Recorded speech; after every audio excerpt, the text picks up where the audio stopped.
दें, आज और कल 2 दिन के लिए महिलाओं को ये फ्री बस यात्रा का मौका, ये उपहार सरकार के द्वारा दिया गया है।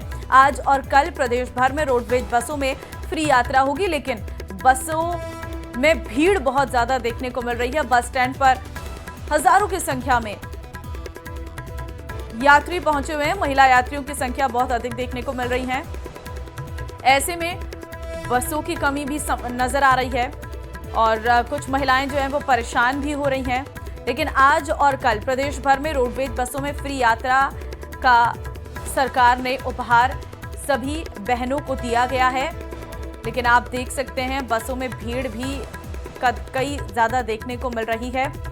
एक्स्ट्रा बस भी सरकार के द्वारा लगाई गई, लेकिन उसके बावजूद भी यात्रियों की संख्या बहुत है, यात्री भार बहुत अधिक है, जिस वजह से कहीं ना कहीं कल भी प्रदेश में काफी ज्यादा बसों में भीड़ देखने को मिली थी। सामान्य और एक्सप्रेस बसों में ही महिलाएं जो हैं फ्री बस यात्रा कर सकती हैं। बाकी जो डीलक्स बसें हैं उसमें फ्री यात्रा का कोई प्रावधान नहीं दिया गया है। तो आज रक्षाबंधन के पर्व पर बहनें जो हैं अपने भाइयों के घर जा रही हैं और ऐसे में बसों में जो है भीड़ बहुत ज़्यादा देखने को मिल रही है। कल ही कई बहनें अपने भाइयों को राखी बांधने के लिए निकल चुकी थी। ऐसे में कल भी रोडवेज बस स्टैंड पर काफ़ी ज़्यादा भीड़ देखने को मिली थी।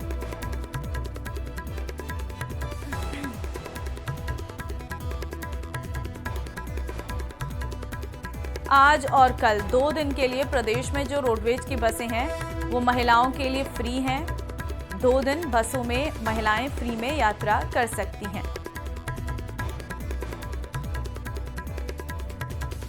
ये सरकार बहुत अच्छी है। ये आगे मैं वो करूंगी कि आगे भी यही सरकार रहे। 1 दिन फ्री था, 2 दिन फ्री कर दिया। अच्छा 2 दिन फ्री, अच्छा बढ़िया है सरकार।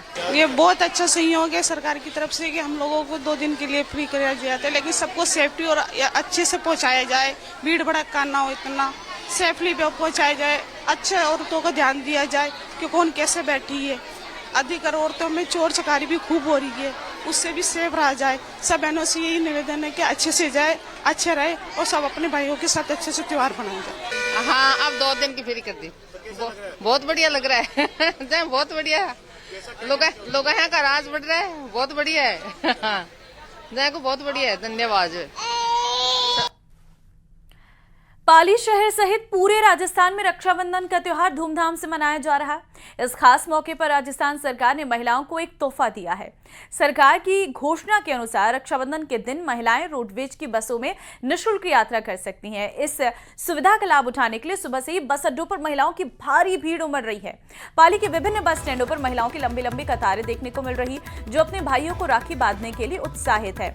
इन बसों में मुफ्त यात्रा करके बहरें आसानी से दूर दराज के इलाकों में रह रहे अपने भाइयों तक पहुंच पा रही हैं।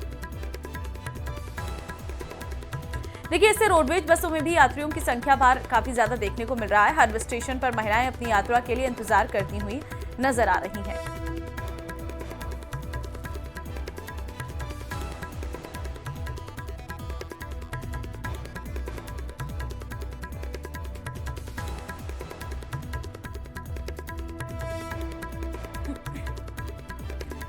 तो ये पाली की तस्वीरें हैं आपके सामने, जहां पर आप देख सकते हैं बसों में महिलाओं की काफ़ी ज़्यादा भीड़ देखने को मिल रही है।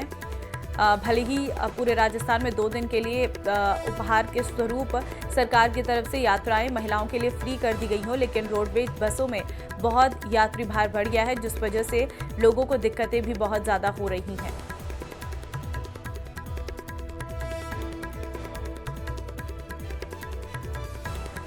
सभी महिलाएं जो हैं अपने भाइयों के घर जा रही हैं। ऐसे में काफ़ी ज़्यादा बसों में भीड़ देखने को मिल रही है। आप तस्वीरों से भी अंदाज़ा लगा सकते हैं कि किस कदर महिलाओं की भीड़ है जो बस स्टेशन पर देखने को मिल रही है। कई महिलाएं ऐसी हैं जिन्हें बस नहीं मिल पा रही हैं और कुछ लोगों को प्राइवेट बसों से सफ़र करना पड़ रहा है। लेकिन सरकार ने अपनी तरफ से कोशिश पूरी की है कि जो बसें हैं वो महिलाओं के लिए फ्री हों और बसों की संख्या भी बढ़ाई गई है। लेकिन कहीं ना कहीं यात्री भार के सामने सरकार की जो मुफ्त की सेवा है वो कई महिलाओं को नहीं मिल पा रही है। आज रक्षाबंधन का पर्व है, ऐसे में आज सभी बहनें अपने भाइयों के घर जा रही हैं, उन्हें आज राखी बांधेंगी, ये त्यौहार मनाएंगी। ऐसे में भीड़ बहुत ज़्यादा है स्टेशन पर। पाली से नानक जा रही हूँ और गवर्नमेंट के द्वारा राखी पर्व पर सारी बसों की महिलाओं के लिए बस फ्री की गई है। उसके लिए हम बहुत आभारी हैं और हम कृतज्ञ हैं और आने वाली सब महिलाओं को भी इसका लाभ उठाएगी और कल के लिए भी व्यवस्था कर रही वापस आने के लिए। देश की सीमाओं की रक्षा करने वाले जवानों की कलाई इस रक्षाबंधन पर सूनी नहीं रहेगी। जैसलमेर बॉर्डर पर तैनात बीएसएफ की महिला जवानों ने अपने साथियों की राखी बांधकर रक्षा का वादा निभाया। अब जब रक्षाबंधन का धागा वर्दी में बंधा तो सिर्फ रिवाज नहीं बल्कि देशभक्ति और रिश्ते की मिसाल भी पेश हुई। ये रिपोर्ट देखिए।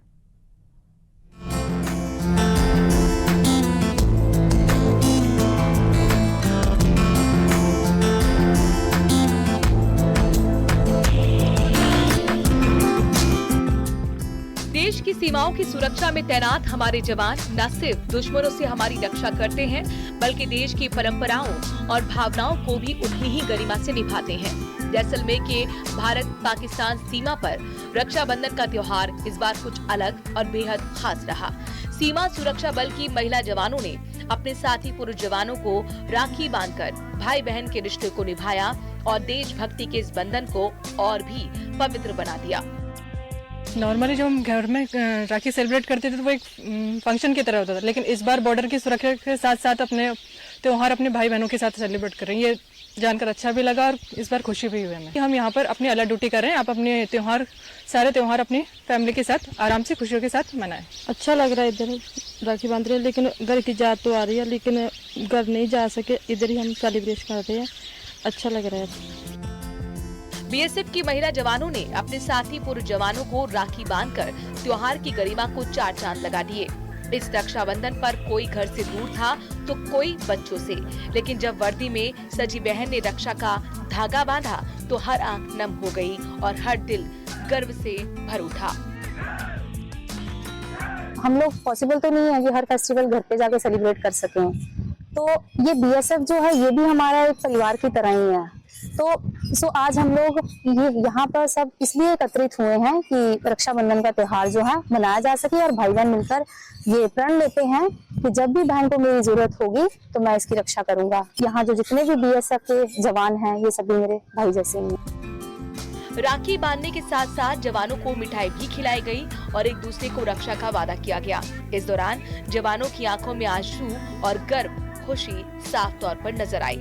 उन्होंने बताया कि रक्षाबंधन पर परिवार से दूर रहना आसान नहीं होता, लेकिन जब उनकी साथी महिला जवान उन्हें राखी बांधती है तो वो भावनात्मक जुड़ाव उन्हें अपने परिवार के करीब ला देता है। हम हर साल तो पहुंच नहीं पाते हैं घर पे रक्षाबंधन के दिन, लेकिन आज ये भी हमारा परिवार है। हम एक साल के दिन में 9 महीने तो यहीं पर रहते हैं, इसलिए हमारा परिवार है। और हमारे साथ जो बहनें हैं सभी लोगों ने राखी बांधी और हमें भी अच्छा फील हुआ, अच्छा लगा। जवानों ने ये भी बताया कि इस तरह के आयोजन से न सिर्फ मनोबल बढ़ता है बल्कि त्योहारों की भावनात्मक कमी भी पूरी हो जाती है। ये आयोजन ये भी दर्शाता है कि सीमा पर तैनात जवान सिर्फ देश की रक्षा नहीं कर रहे, वे संस्कृति, परंपरा और भाईचारे का प्रतीक भी बनते जा रहे हैं। हम लोग यहाँ पर बॉर्डर के ऊपर पूरे वर्ष ड्यूटी करते हैं। हमारे जवानों के लिए ये संभव नहीं हो पाता कि वो हर त्योहार अपने घर पे मना पाएं, और यहाँ पर बॉर्डर पर रहते हुए हम लोग इन त्योहारों को बहुत अच्छी तरीके से और हर्षोल्लास के साथ मनाते हैं, ताकि हमारे जवानों को ये ना फील हो कि वो घर से दूर हैं। और बीएसएफ अपने आप में एक परिवार है। यहाँ पर हम लोग एक दूसरे के साथ में खुशियाँ साझा करते हैं और साथ साथ रहते हैं।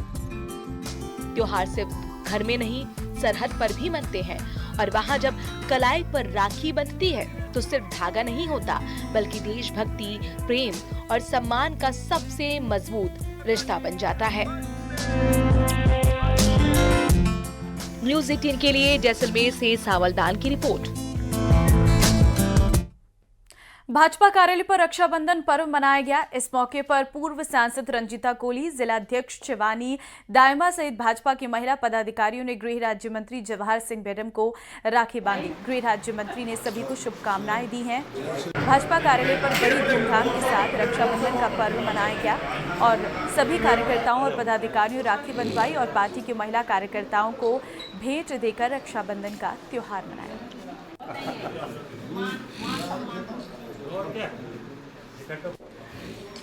तो देखिए तस्वीर इस वक्त आपके सामने है। भाजपा कार्यालय पर रक्षाबंधन पर्व मनाया गया।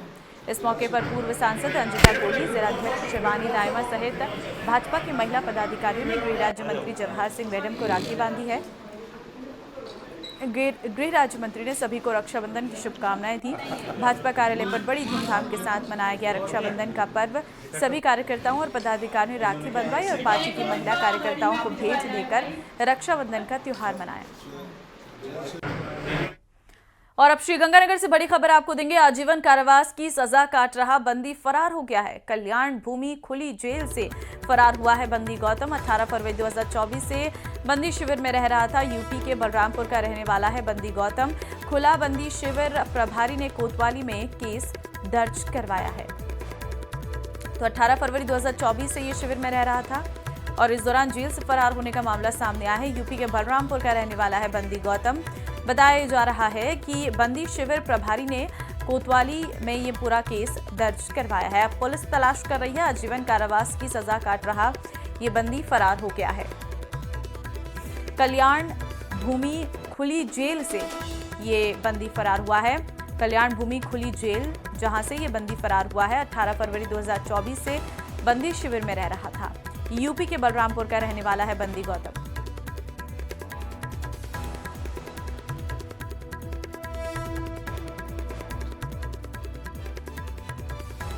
चुनाव आयोग पर कांग्रेस और बीजेपी आमने सामने आ गई है। पूर्व मुख्यमंत्री अशोक गहलोत ने आरोप लगाया कि देश की तमाम संवैधानिक संस्थाएं दबाव में काम कर रही हैं। वहीं केंद्रीय मंत्री भूपेंद्र यादव ने कांग्रेस पर संवैधानिक संस्थाओं को धमकाने का आरोप लगाया।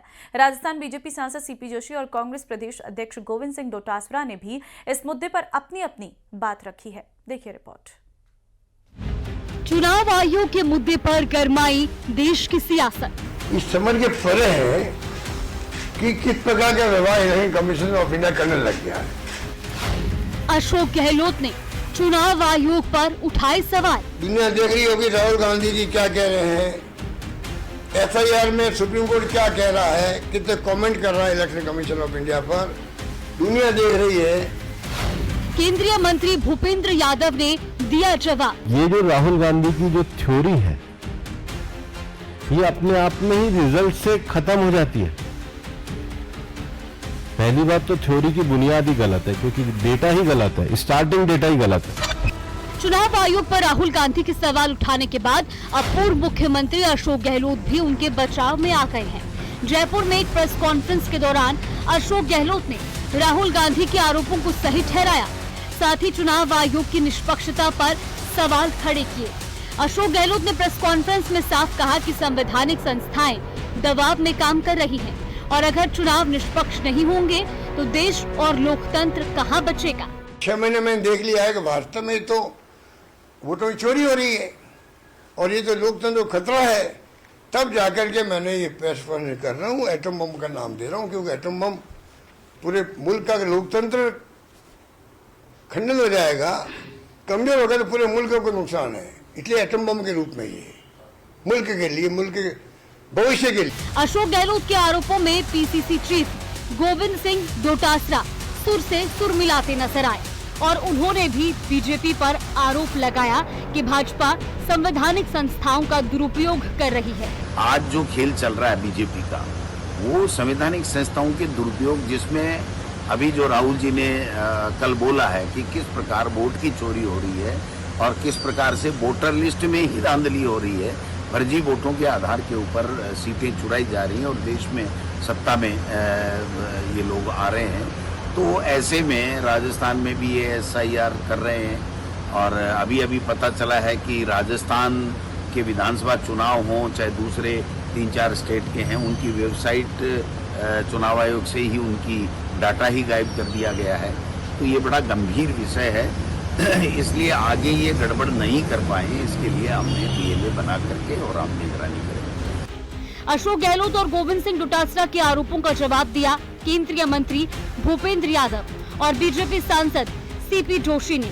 भूपेंद्र यादव ने कहा कि राहुल गांधी तैयारी के साथ झूठ बोलते हैं, जबकि सीपी जोशी बोले कि राहुल गांधी के बचाव में अशोक गहलोत का आना स्वाभाविक है। आपको कहना चाहिए, आप तो बम लेके घूम रहे थे, लेकिन कहाँ फटा? आपको फैक्ट्स बताने चाहिए। आप देश की जनता को गुमराह नहीं कर सकते। आप किसी विदेशी व्यक्ति को वोट देने का अधिकार नहीं मिल सकता, किसी मृत व्यक्ति को वोट देने का अधिकार नहीं मिल सकता।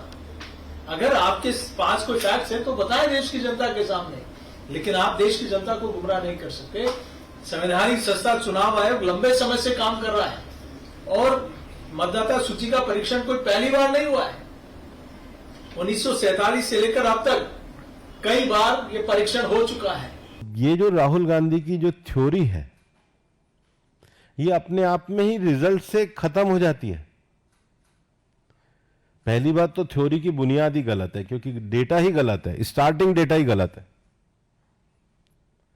स्टार्टिंग भी गलत है और अंत तो विनाश पे ही है, झूठ पे ही है। राहुल गांधी के बयान ने सियासी पारा और बढ़ा दिया है, जिसके बाद कांग्रेस और बीजेपी के बीच ये जुबानी जंग बढ़ गई है और हो सकता है कि आने वाले दिनों में ये बयानबाजी और तेज हो। Bureau report, news 18 Rajasthan. छात्र संघ चुनाव को लेकर विरोध प्रदर्शन का दौर जारी है। प्रदेश के अलग अलग जिलों से तस्वीरें भी आ रही हैं, जहां एनएसयूआई ने हाथों में बैनर और पोस्टर लेकर नारेबाजी की और चुनाव करवाने की मांग की। इस रिपोर्ट में देखिए।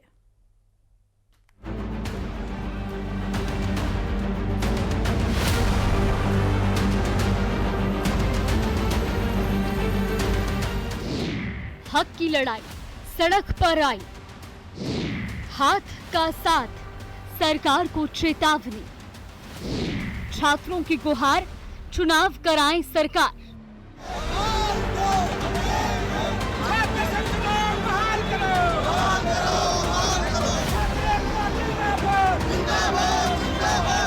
प्रदेश में छात्र संघ चुनाव की बहाली की मांग को लेकर अब लड़ाई सड़क पर आ गई है, जिसमें छात्रों को अब कांग्रेस का भी पूरा साथ मिल रहा है। तस्वीरें अलवर की है, जहां बड़ी संख्या में एनएसयूआई कार्यकर्ता प्रताप ऑडिटोरियम पर इकट्ठा हुए। रैली निकालते हुए मिनी सचिवालय पहुंचे तो पुलिस ने बैरिकेडिंग लगाकर रोक दिया।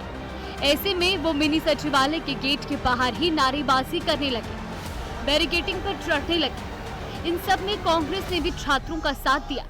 मुंडावर विधायक ललित यादव छात्रों का हौसला अफजाई करते हुए चुनाव कराने की मांग करते नजर आए। और पूरे प्रदेश का नौजवान इस बात को लेकर चिंतित है, सरकार से गुहार लगा रहा है कि सरकार छात्र संघ के चुनाव बहाल करे, जिससे आने वाले वक्त के अंदर मेरे जैसे बहुत सारे नौजवान साथी उस राजनीतिक सीढ़ी पे चढ़ करके और अलग अलग उसके अंदर पंचायत राज में, विधानसभा में, लोकसभा में जाकर के अपने अपने क्षेत्र की बात को मजबूत कर सके। तो वहीं कांग्रेस जिला अध्यक्ष योगेश मिश्रा ने कहा कि छात्र संघ चुनाव केवल छात्र राजनीति का हिस्सा नहीं, बल्कि लोकतंत्र की जड़ों को मजबूत करने का एक जरिया है। उधर हनुमानगढ़ से भी कुछ ऐसी ही तस्वीरें सामने आई, जहां एनएसयूआई ने छात्र चेतना यात्रा निकाली, जिला कलेक्ट्रेट पर प्रदर्शन किया। प्रदर्शन में शामिल छात्रों ने हाथों में बैनर और पोस्टर लेकर नारेबाजी की और चुनाव करवाने की मांग की। चेतावनी दी कि अब श्री गंगानगर और बीकानेर में प्रदर्शन किया जाएगा और इसके बाद भी हमारा आंदोलन जारी रहेगा। प्रदेश में जरूरी है, क्योंकि छात्र संघ चुनाव राजनीति की प्रथम सीढ़ी है। इससे ही भविष्य के नेता पैदा होते हैं। अगर छात्र संघ चुनाव नहीं होंगे तो नेता का बेटा नेता बनेगा, अमीर लोगों का बेटा नेता बनेगा, लेकिन जो किसान पृष्ठभूमि से आने वाले लोग हैं उनको कोई जगह मिल नहीं पाएगी। आखिर छात्र संघ चुनाव को लेकर दिक्कत कहां आ रही है? क्योंकि सरकार लिंग तोह कमेटी की सिफारिशों का हवाला देकर कई बार चुनाव स्थगित कर चुकी है। तो ऐसे में अब आपको बताते हैं कि लिंग तोह कमेटी की तरफ से आखिर कौन कौन सी सिफारिशें की गई थी। उम्मीदवार के पास 75% उपस्थिति होनी चाहिए, शैक्षणिक प्रदर्शन औसत से बेहतर होना चाहिए, इलेक्शन लड़ने वाले कैंडिडेट रेगुलर स्टूडेंट हो, डिस्टेंस एजुकेशन वाले स्टूडेंट्स इलेक्शन नहीं लड़ेंगे। क्रिमिनल रिकॉर्ड, केस या सजा पाने वाले छात्र कैंडिडेट नहीं पाएंगे। चुनाव में 5,000 रुपए खर्च करने की अनुमति। सत्र शुरू होने के 6 से 8 हफ्ते के भीतर चुनाव करवा लिए जाएं। छात्र प्रतिनिधियों का कार्यकाल 1 साल तक सीमित हो। बावजूद इसके अभी तक चुनाव नहीं हुए। ऐसे में मामला कोर्ट में जा चुका है। अब देखने वाली बात होगी कि क्या कोर्ट में छात्रों के हित में बात होती है या फिर छात्र संघ रणनीति बड़ा रूप लेती है। Bureau report, news 18 Rajasthan.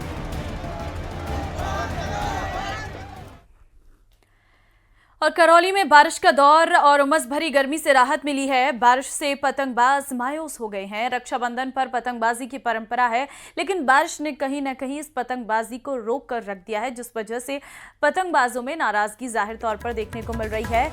आपको बता दें कि रक्षाबंधन पर पतंगबाजी की परंपरा है और बारिश की वजह से पतंगबाजी नहीं हो पा रही है, लेकिन हाँ, गर्मी से राहत जरूर मिली है।